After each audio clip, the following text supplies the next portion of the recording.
Hello viewer, Satan here once again, and as you can see, bringing you another Little Nightmares video. This time on the second DLC, which dropped just a couple days ago, titled The Hideaway. So, I'm here to talk about it. Now, before we dive on into the maw, this video does contain spoilers, so if you haven't yet beat the main game or the new chapter, go do that before continuing. If you did, and are here to maybe piece together more of the game's complex, mostly theorized storyline, welcome back. In just a minute, we'll get to the 5 things we learned after playing the new chapter, after a short recap. So the last time we saw the runaway kid, he narrowly escaped the gruesome fate of the granny, and just as he thought he was home free, was scooped up by none other than the janitor. Soon afterward, he was imprisoned by the janitor in the same room as 6 from the original storyline. However, he was then dragged away to an unknown location. Much to my dismay, the new chapter opens up shortly after the last one left off, showing us the janitor had already wrapped him up and sent him on his way somewhere else. He soon escapes, before almost immediately dying.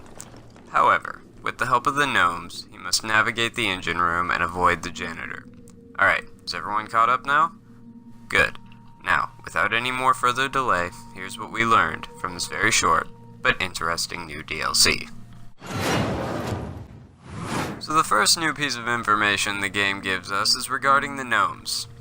If you need a reminder, they're the little guys that run around with the pointy hats and hide from you.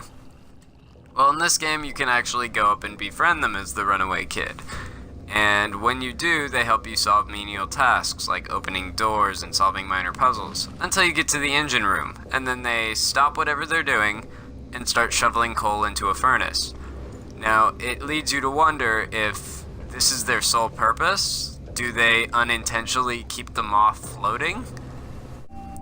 Well, we're not really sure, because later in the same level, you find out they may just have a really unhealthy fascination with fire. So, yeah. But regardless, the fact that the gnomes keep the boiler stocked and the engine of the maw running definitely means they serve a greater purpose than we initially thought. That purpose being running around causing mischief and becoming an occasional snack for 6. So, we learned a little bit more about them. Let's see what else the new level taught us. Alright, this one's gonna take a bit of explaining, so bear with me here. So about a fourth of the way through this level, you're going to come across a security room. At least that's what I think is the most apt description for it. It's very similar, but not the same room, of one that you found while playing as 6 in the main campaign. It shows you main pictures from certain levels in the game, and some of them made sense and some of them didn't. This one obviously does. It's the room where the janitor takes the kids, wraps them up, and puts them on the hook. This is one you visited as 6, where you turn on the TV, and this is the room where you cut off the janitor's arms. Just in case you needed a little refresher on how it happened. There you go. Alright, moving on. It's the last slide, however, that's the most revealing, as you actually see 6 trudging through the pile of shoes. Now you think, oh that's cool, it's like a reference to the main story. But this also tells you when you are in relation to 6's journey, and the fact that the runaway kid is officially aware that 6 is also escaping. Now backing up to when you go through the security room as 6, you see first a bedroom. The runaway kid wakes up in a very similar one, but I'm not sure if that's referencing him. Then there's the gnomes, which you just played an entire level in the runaway kid story about, but you rarely see them as 6, or at least not in that capacity. The other 2 slides are both the cook level and the house with the lady in it, respectively, and those are 6-oriented levels.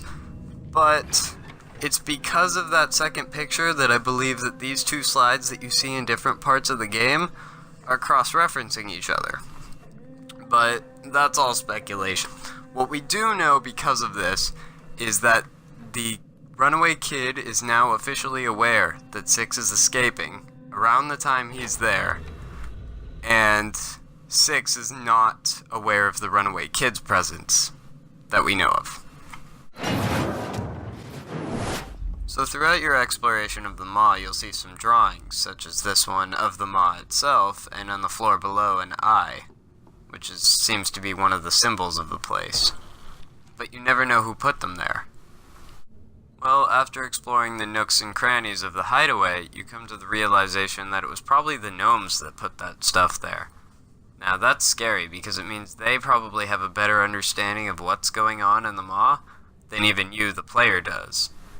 So some of their drawings are easy to depict. For example, you got the all-seeing eye, two figures, boy and a girl looks like, a hooded figure that's sometimes attached, and the gnomes themselves that sometimes appear in the drawings. On top of that, there are actual sketches of 6. And I'm sure some people speculated that the gnomes were leaving these up from the beginning, but now we have definitive proof to back that up, that they are at least responsible for most of them. However, it kind of irks me that the gnomes know what's going on and we don't. Tell us your secrets, gnome. We want to know. So on top of the fact that the gnomes are tiny, all-seeing beings with artistic talent that know secrets of the Maw we can only fathom, we also find out when you get a few together, you can actually move heavy objects, which makes them a destructive force. Or as Trapt has put it, they've...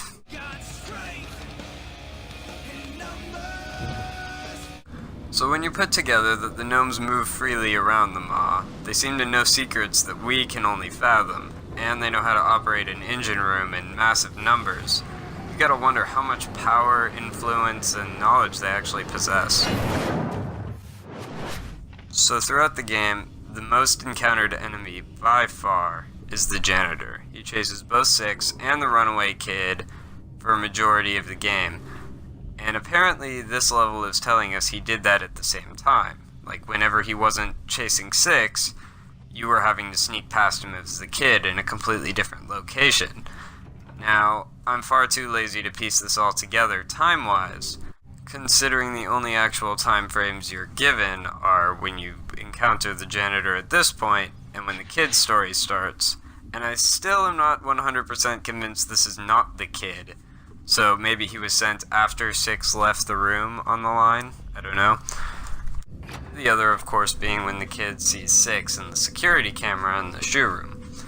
So, the game is trying to tell us that the Janitor chased both at the same time, but it's kind of hard to believe that he was able to go back and forth so quickly, considering you have no idea where you are in relation to Six's location at this point.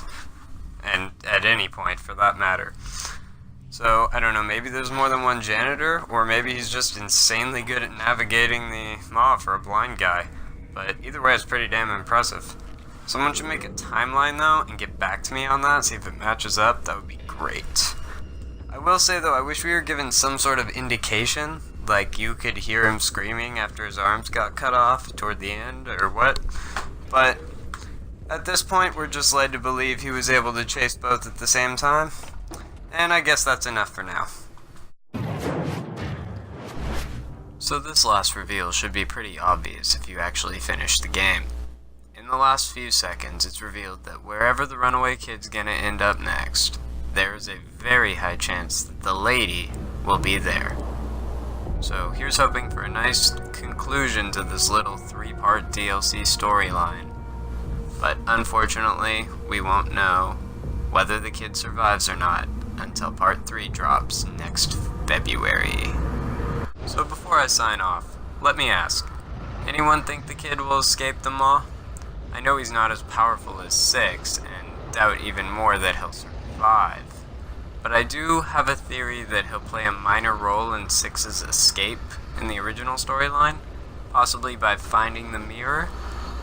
I'll be down in the comments if anyone wants to discuss their theories on the subject, or mine. But I hope you enjoyed the video, and I'll see you in the next one.